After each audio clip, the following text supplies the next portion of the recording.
all men, and I mean all of us, we are very visual. So we have to find you attractive, we have to find you beautiful.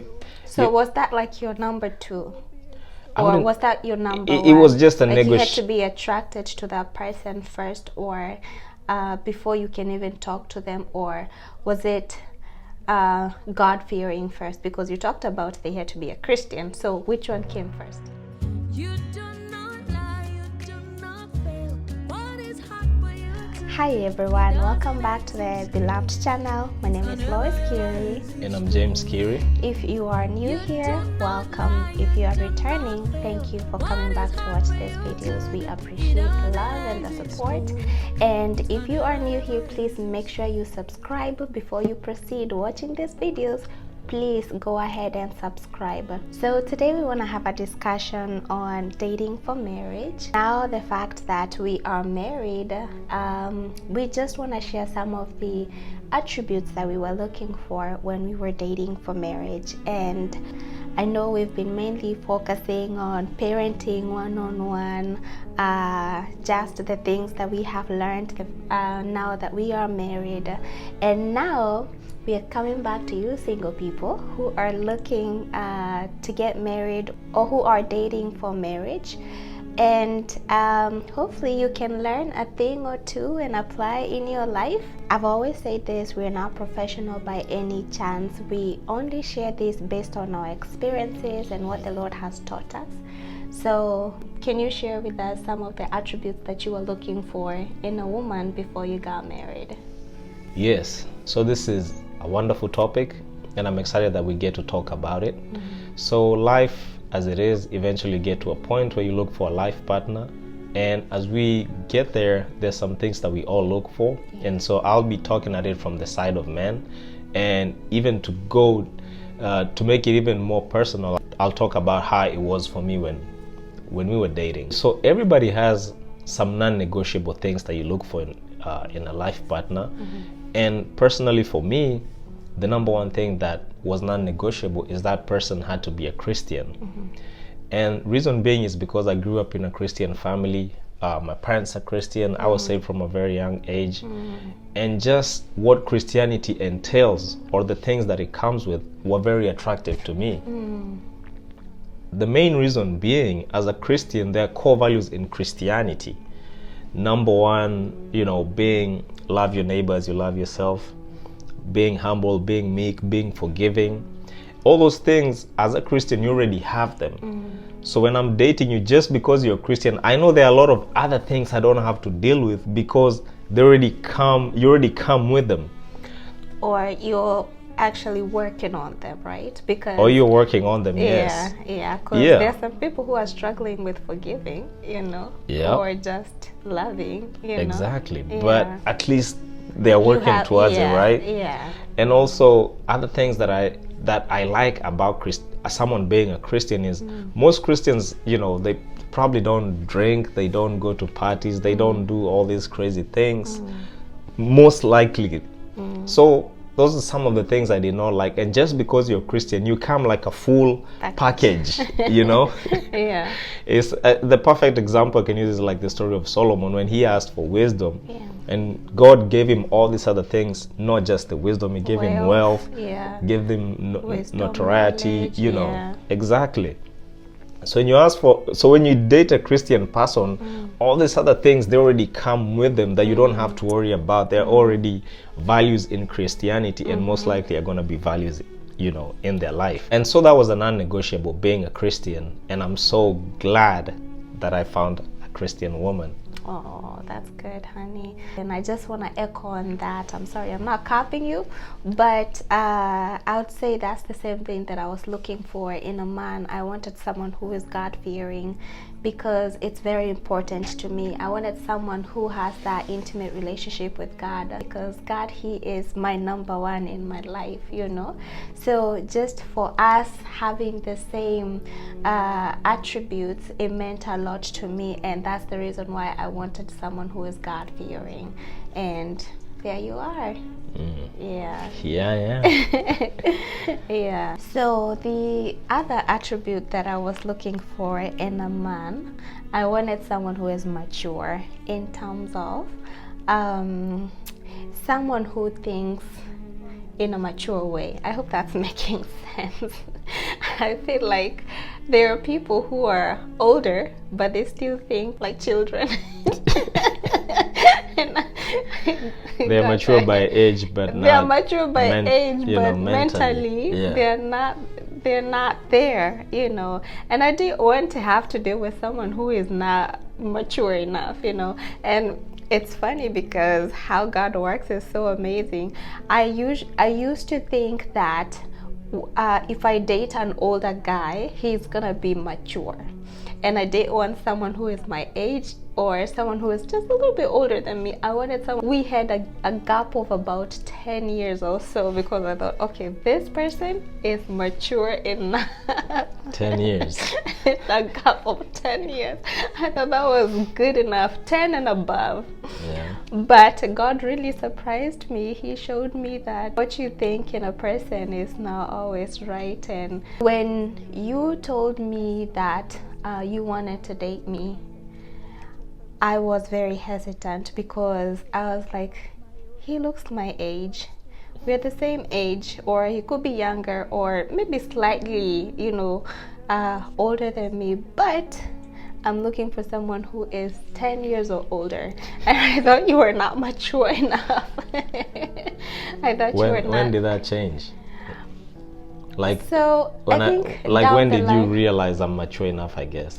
Oh, when we started having deep conversations. And that's when I realized, man, this guy, he is not like any other person I have met, you know. And and I was like, okay, this is interesting, you know. Well, I actually would agree with you about the 10-year or 5-year, or, you know, like a age gap for a woman who's looking for a mature man, because in most cases women mature faster than men. And as you know, some people might not agree, some people might. A man and a woman can be the same age, but a woman could be, you know, more mature in terms of their thinking. I just think we think a lot. Like we Yeah, I think I think we you do think a about lot. a lot of things that we don't. Yeah. You know, we like you. Okay, like for example, I've heard a lot, and I mean a lot of women say at 20, you included, between the ages of like 21 to 23, they already knew they wanted to be married. They already knew how many kids they would want. I've never had a guy between the ages of 21 and even 28, most guys at 30s, when they're like, oh, okay, maybe I should settle down. Most of us between those ages, we are like, you know. But maybe things have changed now, you know. Maybe some of the men are not like that, you know. Yeah, maybe, but for the most part, men don't think like that. Yeah, that was definitely me. I used to say, by the time I'm 25, I want to be married with 3 kids, you know. And shock on me, I didn't get married until I was 27. No, you're just 2 years short of your goal, so that's not too bad. But you see, I had said that I wanted to be married with 3 kids by the time I'm 25. Oh, I missed that. So, wow, 3 kids. And this time when I was saying this, I was about 19. You know. So if you wanted 3 kids, I thought 25 it's old enough. You should have been married with at least 3 kids. That's what I used to think. You know? We are so different. I never thought of anything like that. At and 25, I'm glad that did not happen, because I feel like I wasn't mature enough, you know. Yeah. And I don't know how I would have handled marriage, you know, if I was to get married that early. And that's the other thing, like God knows the perfect time for you to get married. You might think, oh, I'm ready now, God, let's go, bring him now. And then he tells you, you need to wait. Yeah. Yeah, it's very interesting to hear from a female perspective of how you think, and we think so deep. Like when it comes to marriages, man, we don't even think. Those are not things we think about when you're at 19. There is not single man at 19 thinking, oh man, I want to be. Maybe there is. Let me not, generalize, but And that's what very I'm low saying, chances. maybe not Very, all very of them low that chances. think that, Yeah, very low chances. Yeah. So for me, the next thing that was a non-negotiable was that person had to be attractive. Pretty much they had to be beautiful. All men, and I mean all of us, we are very visual. So we have to find you attractive, we have to find you beautiful. So was that like your number two? I Or wouldn't- was that your number it one? was just a like you had negoti- to be attracted to that person first, or before you can even talk to them, or was it God-fearing first? Because you talked about they had to be a Christian. So which one came first? Well, I have to be attracted to them first. Why can't you put if God you're a Christian Why and I'm not couldn't you put attracted, God first? there's so many Christians I met throughout my life I was not attracted to. So Christianity was not first. Beauty was first, and it is for a lot of I'm just being And honest. why We are is it? very. Why is it like when you see that person and let's say maybe they're not like wow, so attractive, but when they have all other attributes that you're looking for and you start falling in love with them, won't you start seeing beauty in them too? Not me. But solidly funny.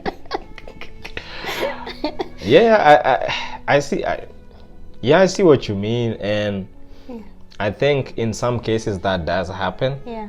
Where maybe you don't find the person attractive at first, but as you get to know them, you're like, oh, okay, you have all these other things that make you, make you beautiful from the inside. Because beauty starts within, like from inside out.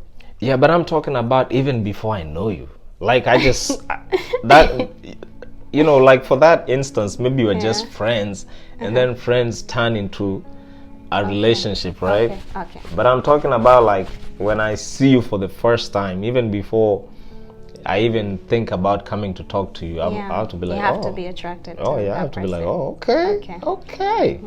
Okay. You have to be pretty. Okay. And so that was important to me, and it is to, I would say, almost every man. We have to be attracted to you visually, and then after that we will find out all those other things later. But it's true. I was attracted to you before we started talking, because I remember when I first saw you, to me I was attracted to you, and I found you funny because you were just cracking out jokes and you were just talking to these people, and I looked at you and I was like, God, I wish I could have such a person who is so attractive and so funny, and someone who who makes me comfortable around them. Just I'm being myself. I don't have to pretend to be someone else to impress this person, you know what I mean? Yeah, you have him. Of course. But I guess my main focus was not, oh, I'm really attracted to this person, I should talk to this person. I feel like the attraction was there, but once now I started getting to know you, and all these attributes that I wanted in a man, they started falling into places. Then I was like, this is a potential husband, Yeah.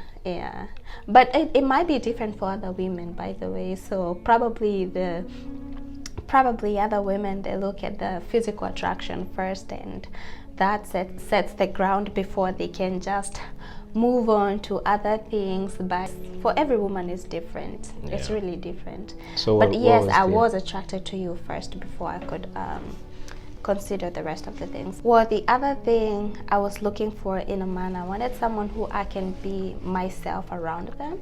And I know I've mentioned this a couple of times. Like, I didn't want to pretend to be someone that I'm not.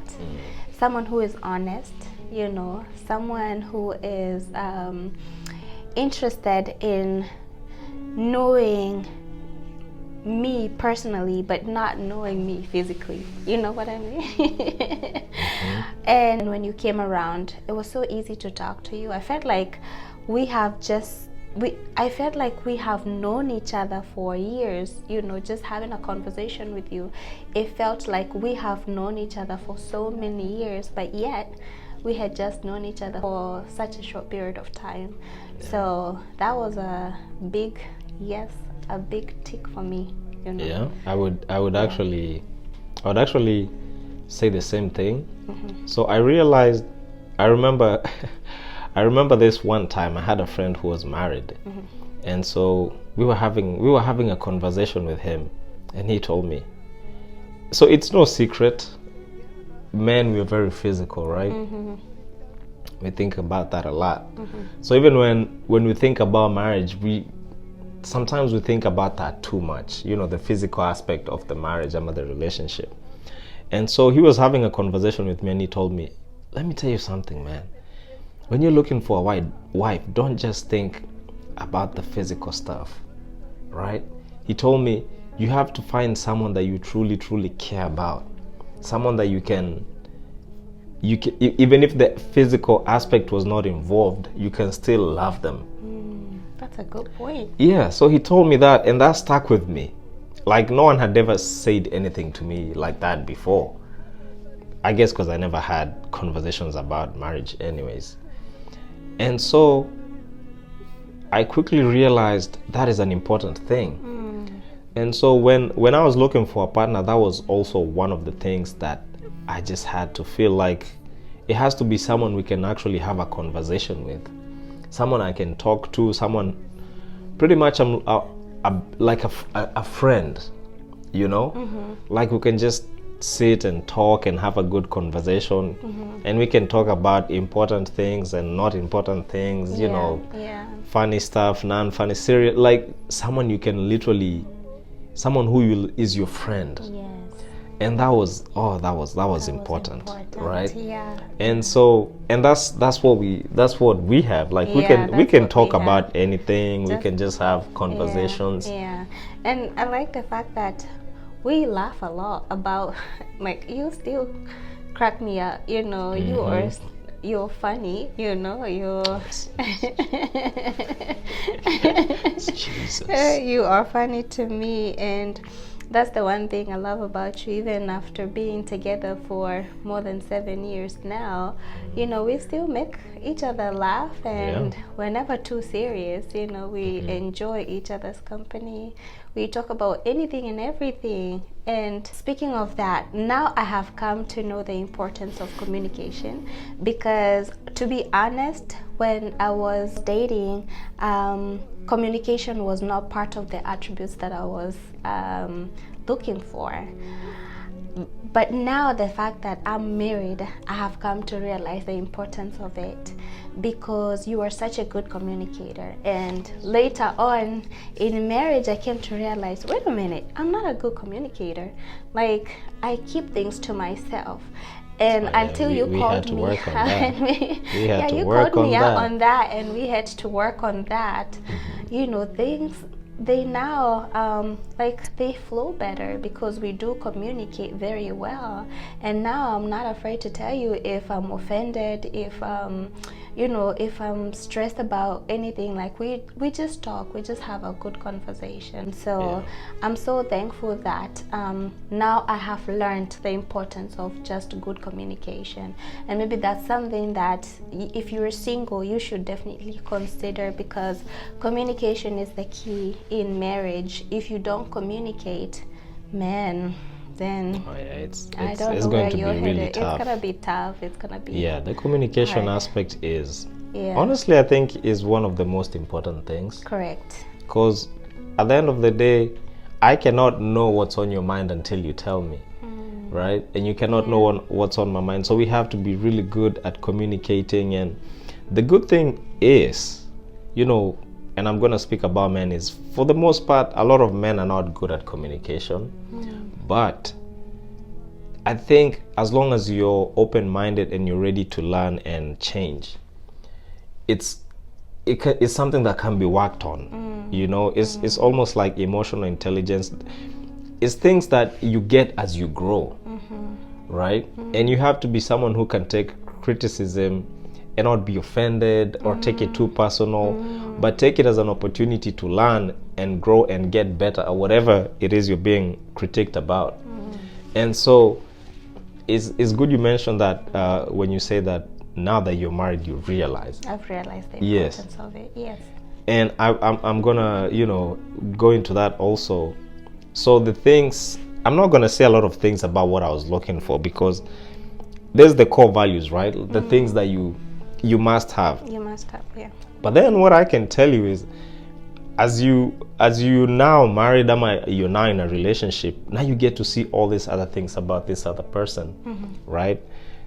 You met the representative the first time you were dating, like The first year, the or first 2 year, years, or 3 months. Or pretty much they were just putting their best foot forward. True. But now when you get married, now they become comfortable and they let their Yeah. real self out. And now Yeah. you're like, okay, so this is, you know, this is who you are. Yeah. And so the other thing, and this is important, because I think the only way you can know about this is when you get married, is just like a flower, right? I like to plant flowers. So as you get into the season where the flowers grow, they start out closed like this, and then as it starts to warm up, the flower starts to open, and it has layers and layers, and more layers come out, and more colors, and all these things, they don't happen at once. They happen as the season goes on, and eventually to blossom into something very, very beautiful. And that's what I've noticed, or I've seen in our marriage. Like, the person she is when I met her is not the same person she is now. Like, she has grown and grown, and I get to see all these aspects of her life, and I get to see all these small, you know, beautiful, adorable quirks about her. And those are the things that you can't really tell when you're dating someone. They're going to show up the more you stay with them. Correct. You know, the more you get to Yeah. know them, they start coming out slowly and slowly, and you're like, oh, okay, wow, you're a good communicator. I didn't know that. Oh, you know, like, okay, let's say, for example, when you have a kid, then there are all these attributes that they're going to come out. They can be like protective, very nurturing, very loving, very endearing towards the children. You know, like, all these things come out that you would not know because you never had kids never had together. kids But now you get to see all these things as you continue in your relationship. And so that is amazing.